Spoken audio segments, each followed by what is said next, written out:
Five Nights at Freddy's Security Breach. The game we have been waiting for nearly 2.5 years is finally here. I played the game throughout a bunch of live streams, and I've also been turning those live streams into videos.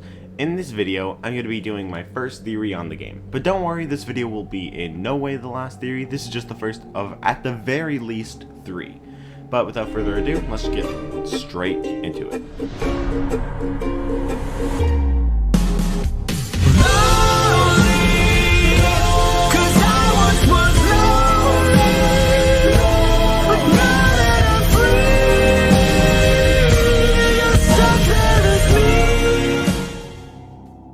In Security Breach, we play as a young boy named Gregory who went to Freddy Fazbear's Mega Pizzaplex and climbed inside Glamrock Freddy Fazbear's stomach after Freddy malfunctioned on stage.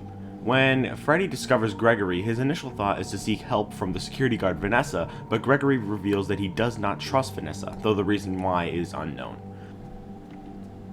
Here? That is the security guard. She can help.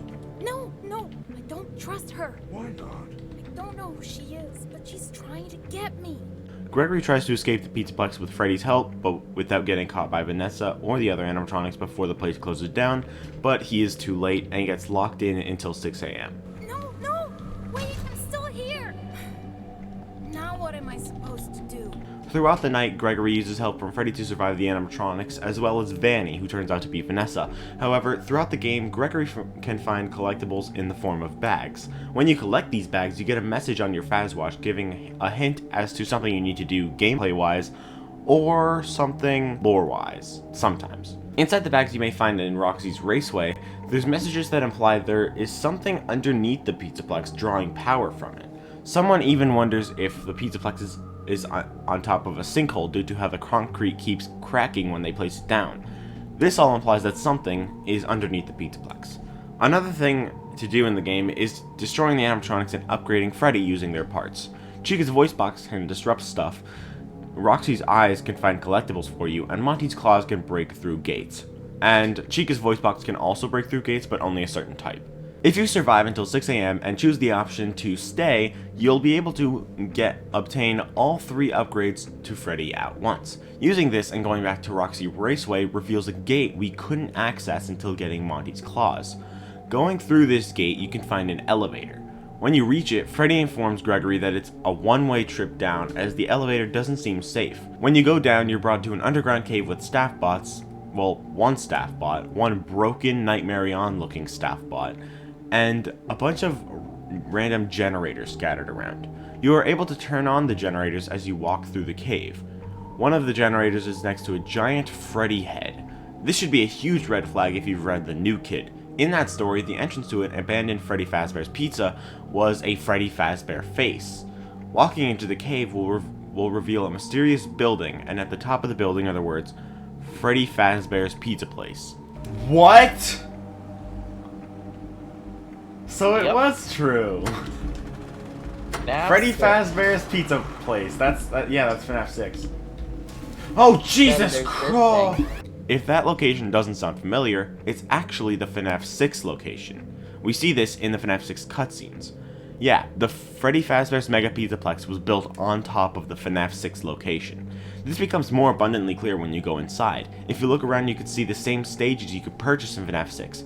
But the weird thing is, aside from all the broken things, the building is mostly intact. And when I say that, I mean the location doesn't look like it was burned down. What this actually means is something already confirmed by the Ultimate Guide. The FNaF 6 fire didn't actually work. So basically Henry died for nothing. Michael seemingly died for nothing.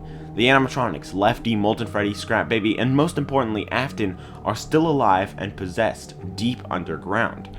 But the craziest thing is the massive hole inside the FNaF 6 restaurant. When you go down inside, Freddy starts saying weird-ass things. Oh! Oh, I just figured it out. I just realized. I know what's happening. She brought me here. I found myself for the first time when I cleared the path. I did not want to, but I had no choice. Now I have a choice. I have changed. Oh my friends are here. They are so angry, confused. confused. But I can protect It's Molten Freddy! I am not me. Yep. He says that she, maybe Vanny, most likely Vanny, brought him down here to clear the path, and that's when he found himself for the first time. This seems pretty suspicious immediately, but he doubles down on this and says that his friends are there and they are angry and confused. When we go down further, we see something that blew my f***ing mind so much. We see Molten Freddy. Oh my! My friends are here. They are so angry, confused. But I can protect It's Molten Freddy! I And the thing is, I think when Freddy mentioned his friends, he was actually talking about Molten Freddy, due to the fact that Freddy doesn't know at this point that Roxy and Chica and Monty are down here. He doesn't know that.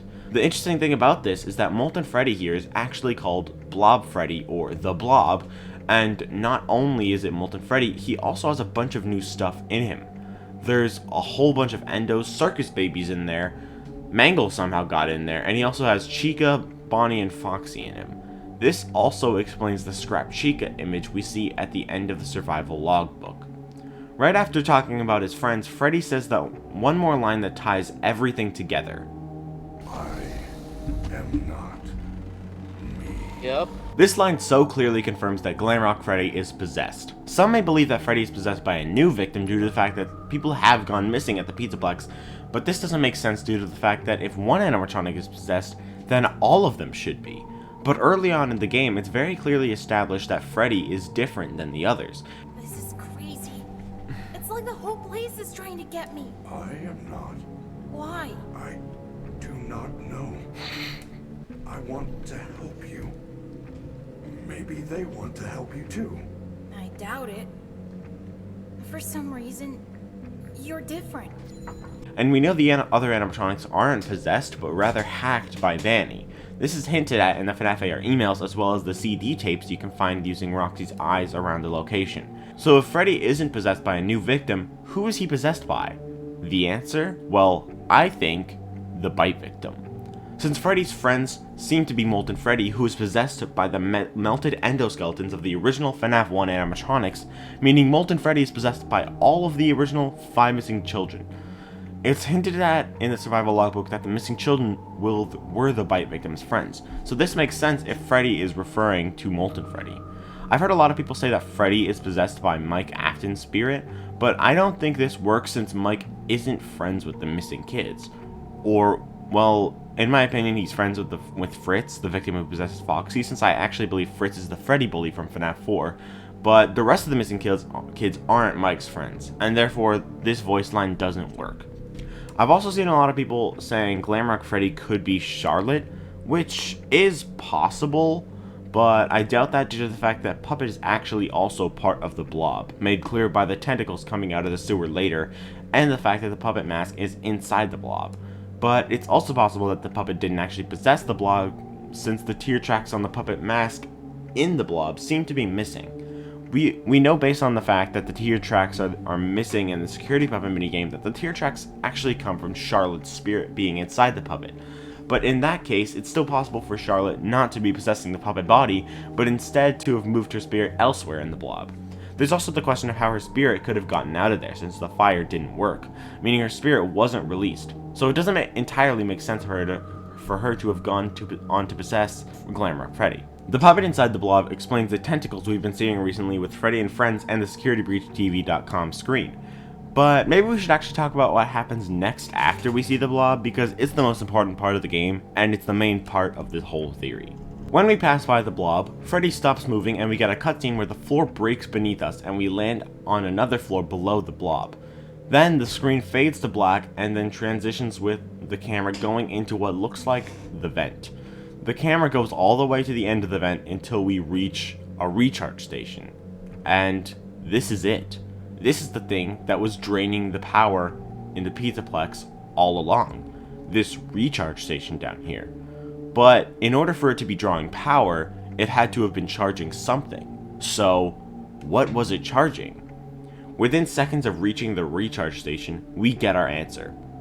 The charger opens up to reveal a corpse inside a rabbit costume. That's right, once again, Afton is back, as we all obviously expected. With the music thing, with the Music Man things, what the what? I always come back. This recharge station has been charging Afton so he could come back as he always does. Then there's a pretty cool boss fight where we have to burn Afton, now named Birdtrap, as he tries to infect Freddy, close the doors on Broken Monty and Chica, hide from Roxanne, and avoid the puppet tentacles from the blob. After the boss battle, we get a really cool cutscene. It seems that us burning Afton actually set the whole area on fire. Afton starts walking around, but then the blob sails down next to him and attacks him, and we never see him again. This confirms that the blob isn't simply just agony, due to the fact that the blob attacks Afton, meaning it is the children that he killed. And since it's Molten Freddy, that clearly means the missing kids are still inside him, and Charlotte seems to be as well. Then we see Freddy and Gregory running away and the credits roll. After the credits, we see one simple and amazing shot of Freddy and Gregory sitting together on a hill. I love this shot so much I've actually made it my desktop background. But anyway, that concludes the seemingly true ending of Security Breach. This ending is really cool, but it left some people, including me, wanting more, and I think we will get more in a future game. But some of us still want answers as to how the FNAF 6 location made it to this point, and that's what I'm here for. That's what this whole video is about. First of all, why is FNAF 6 under the Pizzaplex? I think Ozone explained it really well in his video talking about it. After the FNAF 6 fire, with William Afton finally publicly dead, everyone could be fine with Freddy Fazbear's being reopened because the murderer is gone now, and so there would go the bad PR. The sad truth is, Henry didn't acknowledge the fact that people in the outside world didn't hear his speech. No one alive really knows that Henry's goal was to shut down Fazbear's for good. This place will not be remembered, and the memory of everything that started this can finally begin to fade away. But unbeknownst to the public, the FNAF 6 fire didn't actually work. So the new Fazbear Entertainment finds the wreckage of the FNAF 6 fire and finds that, well, nothing actually worked. So they bury everything. They pile tons and tons of trash and scraps on top of the FNAF 6 building, putting the entire thing underground. It's also possible that they took old relics from the previous locations and buried them down there as well to forget about everything in the past. That could explain how Mangle and the shells of the original FNAF 1 gang ended up underground. And on top of the wreckage of FNAF 6, they built a Pizzaplex, so nothing from underground could get up. In the wreckage, William Afton was burned, but not dead. I mean, it seems he actually is dead inside Springtrap, but the suit isn't destroyed enough to have his spirit set free. But that doesn't stop Cassidy, or whoever you believe the one you should not have killed to be, from sentencing William into Ultimate Custom Night, his own eternal torment. But his body is truly down there the entire time. This also debunks the stupid-ass theory that the Fazbear Fright Stitch Wraith universe is in the game universe, because the man in room 1280 is part of the Stitch line, and cannot physically possibly happen in the games, because in the Stitch line, William is brought to the hospital after FNAF 6 alive. In the games, he's trapped underground, dead in the FNAF 6 location, for likely 10 years. The interesting thing about Birdtrap is that he's not a new suit for William Afton that was made for him by Vanny. Birdtrap is the original Springtrap suit. We know this for sure by the fact that we can still see William Afton's dead, rotting corpse inside the suit, and we also know from the fact that he's been trapped down here all along. But in that case, how did he become Glitchtrap? I mean, we can clearly see that William is not the same as he was. In FNAF 6, he was missing an entire arm. Now it's back. And while you could just say it's Afton's design being inconsistent as it always is, you can't just regrow a limb because your model is inconsistent. Scott has always been smart with his story, so he would think ahead about this kind of thing. Just like with Scratchat's design, there must be a logical lore explanation for this. And there is. In the underground area, you can see an arcade machine, Balloon World, which I also should mention is suspiciously named Into Madness in the files. And we can also see a drawing of Vanny, meaning she has been down here. But how did all this happen? I think it goes something like this. After FNAF 6, William Afton's spirit was taken into Ultimate Custom Night. Ultimate Custom Night is basically hell, but it takes place inside Afton's body. It's not a nightmare as the man in room 1280 suggests, but it is in Afton's body. During the time William is trapped in Ultimate Custom Night, Fazbear Entertainment comes down to the wreckage of FNaF 6 and scans the old animatronic circuit boards. This means William Afton's spirit, his consciousness, is downloaded onto the circuit boards. At some point down the line, after Cassidy, or whoever the vengeful spirit is, sets William's soul free, Fazbear Entertainment becomes a client of a VR company called Silver Parasol Games to create a VR game making fun of the past events of Fazbear Entertainment. Fazbear sends the circuit boards to Silver Parasol, the same circuit boards with William Afton's consciousness inside them, and Silver Parasol downloads those circuit boards into the game. William's consciousness inside the circuit boards manifests in the game, and he becomes Glitchtrap. We hear about this in the FNaF VR tapes. The drawers have been emptied out. Someone was here. I don't think it was spring cleaning either.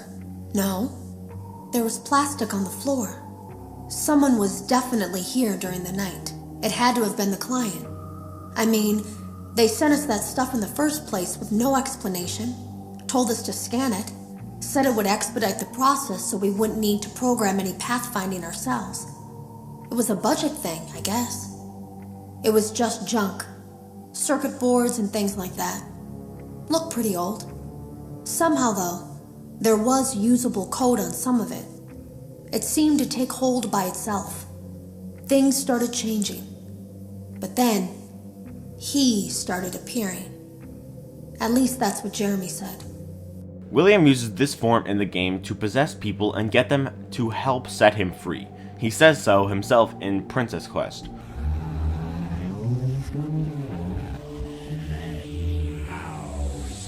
But when he says to let him out, he's not talking about letting him out of the game. He's not stuck in the game. His spirit is still inside the remains of Springtrap.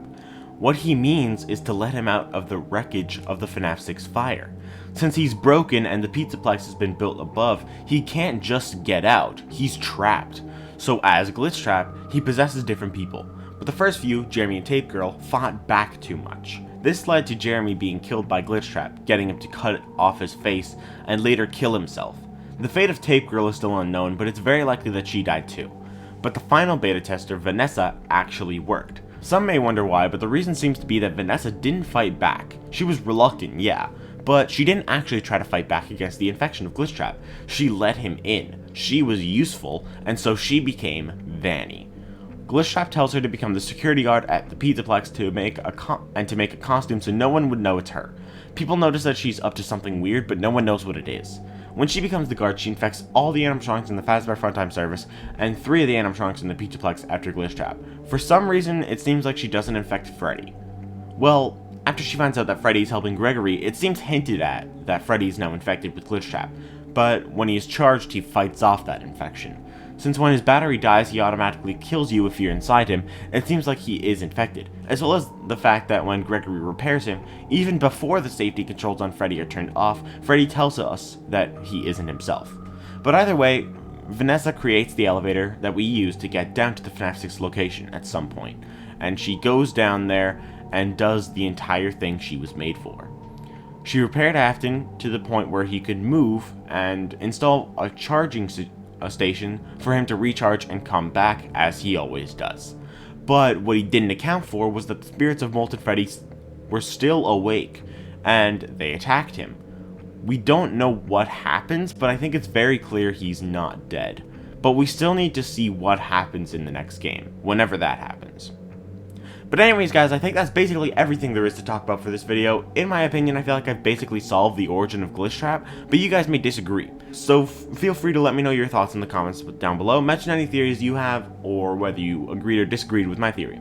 Also, on one final note, let me know in the comments what you guys think of Security Breach. The game is a bit buggy, it feels like the game wasn't playtested enough, but aside from the bug, I think the game is an absolute blast to play. But let me know your thoughts on it in the comments. But if you did enjoy the video, please do leave a like and subscribe.